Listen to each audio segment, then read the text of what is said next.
When we first introduced uniform continuity, link in the description, we saw this interesting theorem giving us a sequential criterion for a function failing to be uniformly continuous, and today we'll prove it.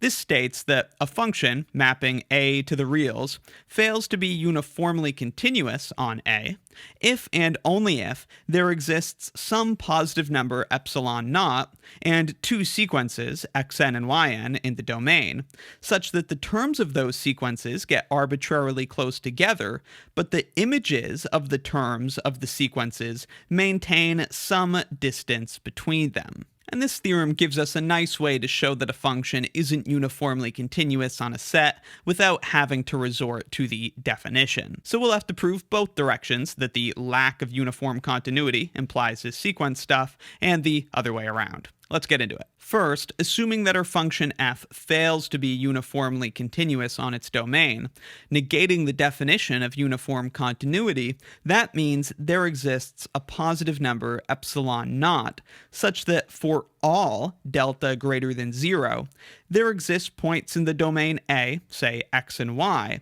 that are within delta of each other, but whose images are at least epsilon naught apart. And remember, this holds for all positive delta. So what we'll do to show there exist these two sequences that have these properties is consider a sequence of deltas that get arbitrarily close to 0.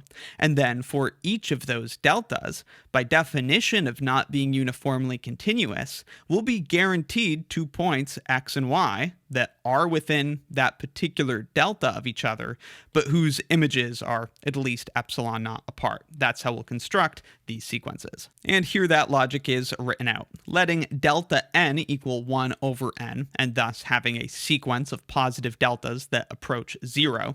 Each delta n will give us a corresponding xn and yn in the domain A that are within that delta n, being 1 over n, of each other, but where the distance between the images of those terms, xn and yn, is at least epsilon naught. Again, we're guaranteed to be able to find such numbers, xn and yn, by definition of not being uniformly continuous.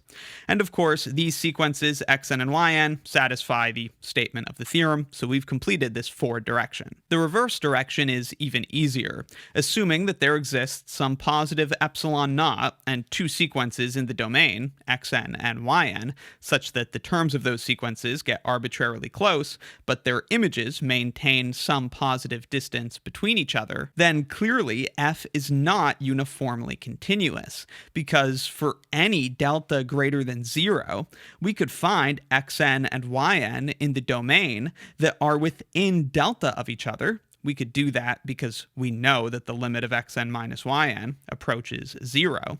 We could find these xn and yn that are sufficiently close to each other, but whose images have some positive distance. If f was uniformly continuous, there would be some sufficiently small delta so that any time xn and yn are within delta of each other, their images are less than some particular epsilon. But we know for epsilon naught, that's not possible. It doesn't matter what delta you take, you'll be able to find two terms in the domain that are within delta of each other, but whose images are not within epsilon naught of each other. That establishes both directions and thus establishes the theorem for a function failing to be uniformly continuous and its equivalence to this sequential criterion. Let me know in the comments if you have any questions, and be sure to check out my real analysis course and real analysis exercises playlists in the description for more. If you find my videos helpful, please consider supporting what I do by joining Wrath of Math as a channel member. You can get early and exclusive access to additional videos and extra practice, and if you join at the premium tier or above, you can access the lecture notes used in my courses.